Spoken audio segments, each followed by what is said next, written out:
Good afternoon all of students. आज की online कक्षा में एक बार स्वागत है आप सभी स्टूडेंट्स का। आज हम लोग दुर्खिम के धर्म के समाज शास्त्र का जो सिद्धांत है उसी को आगे कंटिन्यू करते हैं। दुर्खिम ने जो धर्म के समाज शास्त्र के सिद्धांत के विषय में दो सिद्धांतों का खंडन किया था। पहला था आत्मवाद का सिद्धांत, जिसके अंदर हमने दो आत्माओं की और प्रेतात्माओं की बात की थी, जिससे कि उस आधार पर भी धर्म का सिद्धांत प्रतिपादित नहीं किया जा सकता। इसका खंडन दुर्खिम ने किया था। दूसरा है प्रकृतिवाद का सिद्धांत। प्रकृतिवाद के आधार पर भी धर्म को नहीं समझने के बारे में भी कई प्रमाण दुर्खिम ने प्रस्तुत किए। तो आगे किस आधार पर धर्म को समझा जा सकता है, इस विषय को हम दुर्खिम के जो सिद्धांत है उसको हम आगे लेके चल रहे हैं। तो दुर्खिम ने स्पष्ट किया है कि आत्मवाद और प्रकृतिवाद दोनों ही सिद्धांत जो है धर्म की उत्पत्ति को समझाने में असमर्थ रहे हैं, और ये जो दोनों कल्पनाओं को वास्तविक नाम देते हैं, दोनों ही पवित्र व अपवित्र के भेद को स्पष्ट नहीं कर पाते। अर्थात क्या, यानी धर्म की जब भी बात आती है तो धर्म के साथ में पवित्र और अपवित्र दो भेद हमारे सामने स्पष्ट रूप से आ जाते हैं, लेकिन इन दो भेदों में जो अंतर है वह न तो आत्मवाद ने स्पष्ट किया और न ही प्रकृतिवाद ने। तो दुर्खिम ने धर्म की उत्पत्ति का जो वास्तविक आधार है वो क्या माना। उन्होंने ऑस्ट्रेलिया की एक जनजाति है जिसका नाम है अरुंटा, उनके अध्ययन से स्पष्ट किया कि धर्म को किस प्रकार से परिभाषित किया जा सकता है। चूँकि जो अरुंटा जनजाति है वो पूर्णतः आदिम जाति है। इसके अंदर इस जाति के अंदर जो प्रचलित टोटमवाद ने धर्म के आधार पर धर्म के सार्वभौमिक स्वरूप की उत्पत्ति की व्याख्या की है। अर्थात ये टोटमवाद से धर्म की उत्पत्ति की व्याख्या बताते हैं। तो दुर्खिम इस चीज़ को स्पष्ट करते हुए बताते हैं कि टोटम क्या है। टोटम जो है एक नाम भी है और एक प्रतीक या चिन्ह भी है, सिंबल भी है। तो क्या है टोटम? नाम के रूप में टोटम जो है किसी गोत्र यानी समूह से संबंधित वस्तु है। यह गोत्र समूह का नाम है। जिस प्रकार एक जाति होती है, उस जाति का गोत्र होता है, उसका एक नाम है टोटम। और दूसरा, ऑस्ट्रेलिया की जितनी भी समस्त जनजातियां हैं उनमें गोत्र समूह उनके सामूहिक जीवन में केंद्रीय स्थान रखता है। इसलिए दुर्खिम ने टोटम को प्रारंभिक धर्म का केंद्रीय तत्व माना है। और जो टोटम की प्रकृति है वो धार्मिक है। कैसा? तो टोटम के आधार पर वस्तुओं के पवित्र और साधारण माना जाता है। मतलब टोटम में पवित्र और अपवित्र की जो भावना है उस आधार पर धर्म को परिभाषित किया है। जैसे टोटम जो है स्वयं पवित्रता का केंद्र है और पवित्र वस्तु है। अरुंटा जनजाति का जो अध्ययन है उसके आधार पर दुर्खिम ने यह बताया कि यह जो जाति है यहाँ पर विशिष्ट संस्कारों के समय, यानी जब कोई विशिष्ट संस्कार किए जाते हैं उस समय लकड़ी या पत्थर के टुकड़ों के कुछ औजारों का प्रयोग किया जाता है, और इन पर समूह यानी जैसे जो कोई भी एक जाति है उसका एक चिन्ह होता है, उस जाति का एक सिंबल होता है। उस समूह के चिन्ह को ही टोटम का नाम दिया जाता है, और वो टोटम का जो निशान है वो खुदा रहता है। मतलब उसके ऊपर खुदा करके इसके ऊपर छपाई हो जाती है उस टोटम के निशान की, यानी हम इसको सिंबल कह सकते हैं।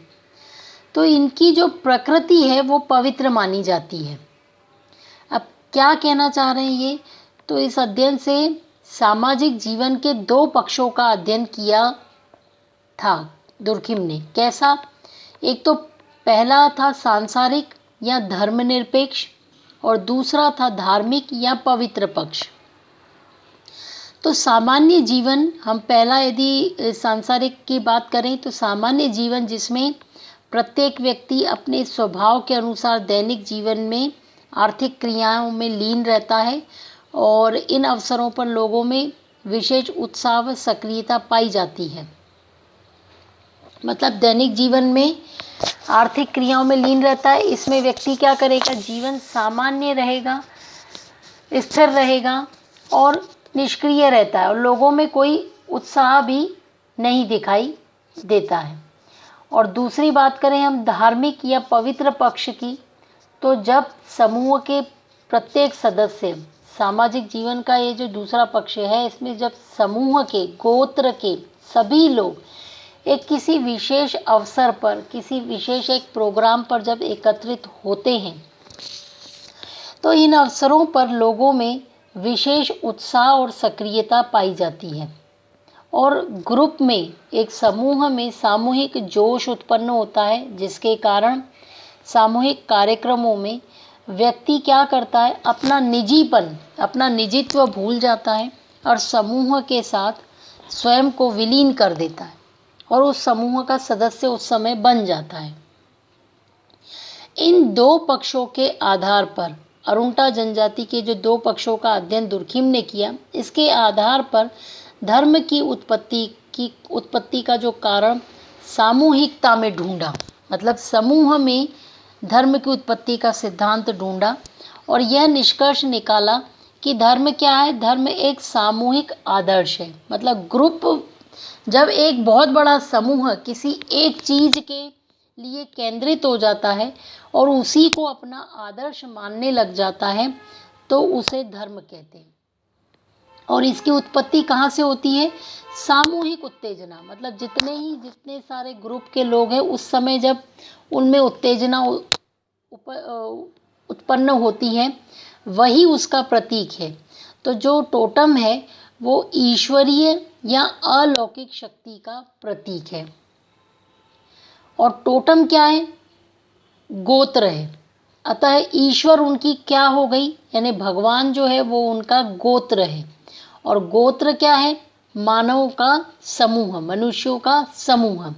अतः समूह में ही ईश्वर है, अर्थात पूरा जो धर्म का स्रोत है स्वयं समाज ही है। और धार्मिक विचार जो है समाज की विशेषताओं के अतिरिक्त और कुछ भी नहीं है। तो पवित्र या ईश्वर, यानी यहाँ पर जो पवित्र की बात आती है वो केवल ईश्वर जो है वो केवल समाज का मानवीकरण है और धर्म का सामाजिक कार्य सामाजिक एकता की उत्पत्ति, वृद्धि और स्थिरता में है। अतः जो समाज है उसी को वास्तविक देवता कहा है, वही ईश्वर है। और इसलिए दुर्खिम लिखते भी हैं, क्या लिखते हैं? कि मैं देवी शक्ति में समाज की प्रतिछाया और प्रतीकात्मक धारणा से अधिक कुछ नहीं देखता हूँ। अर्थात क्या? कि वह समाज की जो प्रतीकात्मक धारणा है उसी को लेकर के वह देवी शक्ति की बात करते हैं। यानी देवी शक्ति के अंतर में क्या समाया हुआ है? समाज की ही प्रतिछाया समाई हुई है। और इस धर्म की अवधारणा को स्पष्ट करते हुए बताते हैं कि विद्वानों ने जो आत्म की धारणा को ही धर्म के दर्शन का आधार माना था, लेकिन उनके जो तार्किक दार्शनिक आधार पर धर्म की जो विवेचना उन्होंने की है वो उचित नहीं है। धर्म कोई सरल घटना नहीं है कि इसकी उत्पत्ति स्वप्न से, मृत्यु से, छाई से और कुछ सीमित या वैयक्तिक अनुभवों के आधार पर हो। और ये भी इन्होंने स्वीकार नहीं किया कि प्रारंभ में जैसे आदिम मानव प्रकृति के तूफान, विभिन्न रूप जो है प्रकृति के, कि तूफान है, आंधी है, ग्रहण है, भूकंप है, बिजली है, उसके डर से मन में जो डर, आश्चर्य, आतंक के भाव उत्पन्न हुए और वह प्रकृति से डरने लगा और इसीलिए उसके मन में श्रद्धा भक्ति के जो भाव जागृत हुए, जिसके आधार पर धर्म की उत्पत्ति हुई, इस प्रकृति पूजा से धर्म की उत्पत्ति की व्याख्या को दुर्खिम अत्यंत संकुचित मानते हैं।